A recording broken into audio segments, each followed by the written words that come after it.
O que que o artista vai fazer para saber onde ele tem que botar ou tirar mais alguma coisa em termos de execução musical, de solos especiais. Então ele vai, com a voz guia, muito importante para o artista ensaiar tudo que ele se preparou e para o arranjador e os músicos saberem onde tem voz direitinho, para não confundir frequências, para a voz não disputar espaço com a base instrumental, nem com o solo, por exemplo. Isso é fundamental, porque cá para nós, se a gente está falando de canção, não está falando de música instrumental, onde tem voz é a parte mais importante, é a parte que seduz o ouvinte, né? O recado emocional e o recado lírico que o artista está dando. Então tem que ter muita visibilidade. Então a voz guia é muito útil para isso. Então, dentro da realidade atual, os artistas podem fazer isso de uma maneira muito fragmentada, né? Exatamente como era feito no passado, eventualmente se prepara em casa, com o seu diretor musical, com o arranjador, tirando os tons, e não precisa ser no lugar especialíssimo. Mas a partir do momento que ia para estúdio, né, por exemplo, era comum quase todos os artistas, eu diria 90% dos artistas, acompanharem a gravação das bases. Eles ficavam lá olhando, participando, colocando a energia. A gente que é do mundo artístico acredita nisso, né? Colocando a sua energia naquele disco para chamar de seu, na sua impressão digital musical, que faz parte, que se dá no estúdio, na gravação. Então, olha só que interessante o artista, embora não fosse útil, a não ser que ele fosse um cantautor que tivesse o instrumento dele, por exemplo, um João Bosco, que o violão dele é praticamente o norte da base toda. Ele tem que estar lá, até porque ele é músico, ele vai estar tocando. Mas quando era simplesmente um intérprete, ele ia de qualquer maneira. E isso ficou esfacelado, né? Porque o cara fez o teclado ali, o batera fez a bateria em casa, o baixista não sei o quê. Cada uma coisa em cada lugar. O artista não consegue mais colocar. Então, fazer o quê? Né? Se você puder gravar do jeito que se gravava, eu acho maravilhoso. Inclusive, a gente gravava jam eventualmente, todo mundo tocando ao mesmo tempo. Eu tive a oportunidade de fazer um disco assim que foi sensacional. A gente já não tinha mais estúdio. O Max Pierre, meu diretor, teve a ideia de gravar o Zeca do trombone, que atuava na banda do Zeca Pagodinho. Tinha um momento solo lá de gafieira que era ótimo. Então, e o Zeca do trombone sempre foi um músico intuitivo, fortíssimo, swingado, enfim, um grande profissional. Ele teve a ideia, vamos fazer um disco de gafieira com ele? Pô, mas tem que ser barato, porque é muito risco. O Zeca do trombone, com todo o respeito que a gente tem aos músicos instrumentais no Brasil, nunca tem um apelo comercial tão grande quanto um cantor, né? Quanto a canção. A música instrumental sempre teve esse diferencial para trabalhar, de certa forma, contra a sua comunicação com o público. Então, o que a gente fez? A gente já tinha um espaço que a gente construiu lá para gravar um barzinho violão, casa de samba, em cima dos escritórios que a gente fez no Gramado. A gente tinha um palco para 500 pessoas. Gravamos muita coisa lá. Qualquer dia eu conto as histórias. Então, a gente colocou um caminhão, uma unidade móvel de gravação, cabeou tudo para aquele palco que a gente tinha e gravou live. Os músicos todos tocando. 10 canções produzidas pelo Rio do Hora. E ficou excepcional, ficou bom pra caramba. O disco se chama Gafieira, do Zeca do Trombone. Recomendo que vocês ouçam, é muito legal. E essa foi a experiência de live que eu tive.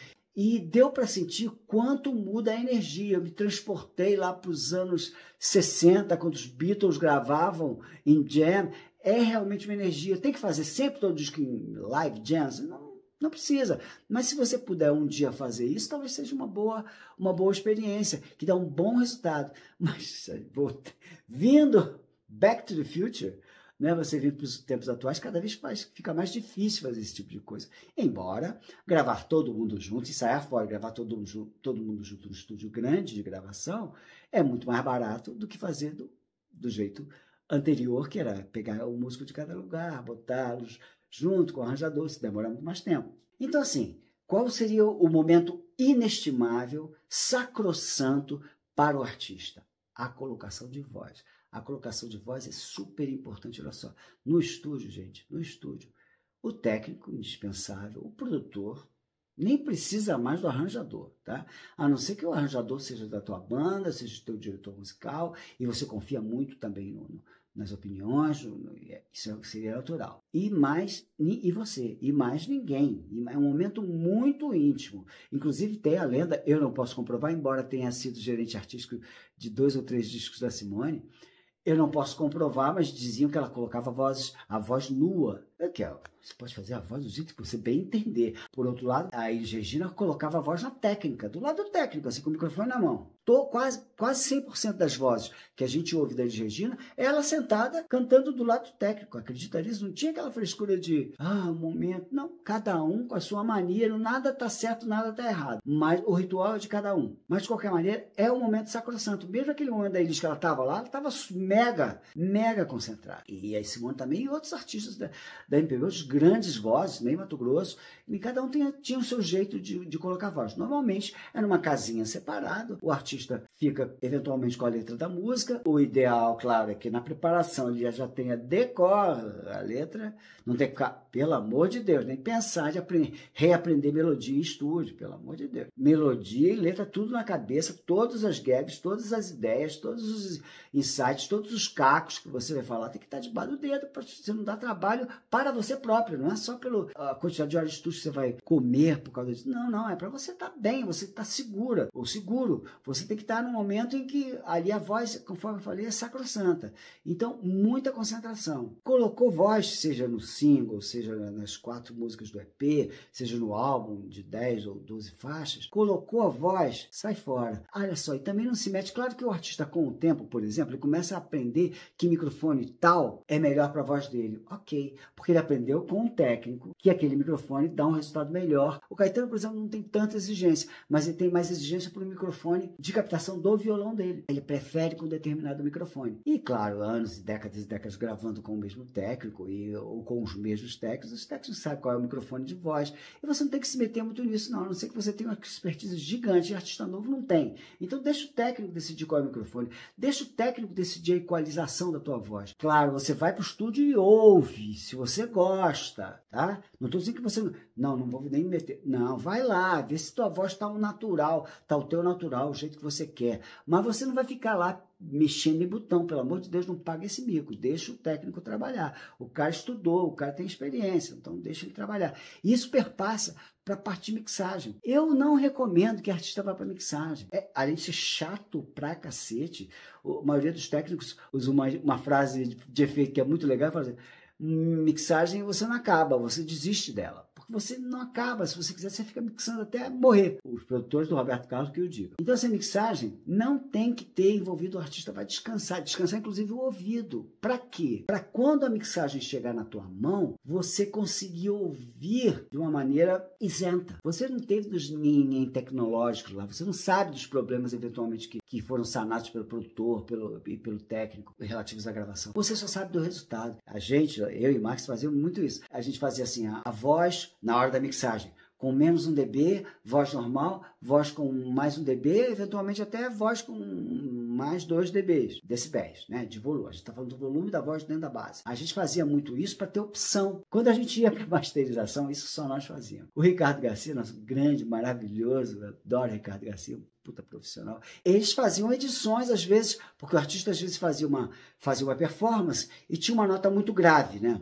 Lá embaixo. O que a gente fazia nessa hora? O masterizador pegava um pedacinho daquele baixo, botava com uma opção com mais 2 dB, com mais 1 dB e botava no lugar. Então dava uma inteligibilidade da performance do artista muito melhor. Então na masterização ainda tinha pós-produção.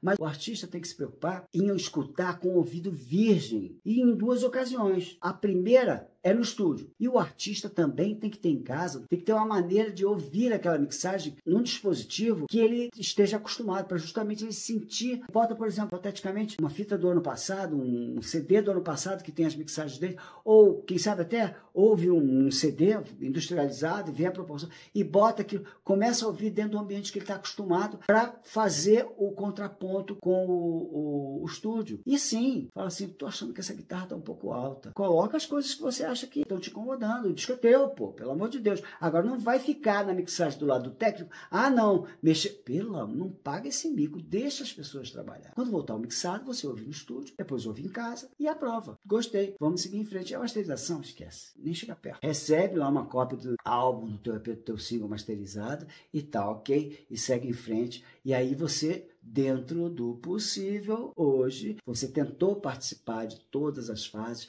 para que você tenha um disco para chamar de seu, para que tenha a sua energia ali dentro, para que tenha a sua impressão digital musical lá dentro. Isso é fundamental, principalmente para o artista novo que quer imprimir a sua personalidade logo no primeiro momento. Bom, minha gente, então é isso. Espero que tenha sido de bom proveito esse guia prático. Eu estou terminando o projeto agora, estou dando ele como encerrado.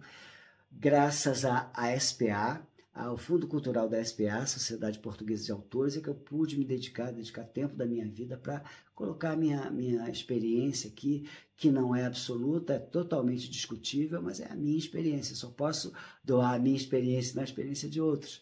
Então, eu espero que o artista novo que acompanhou tenha tirado bom proveito e, novamente, agradecimentos à SPA por tornar possível essa realização. Estou muito contente, muito grato. Um abraço.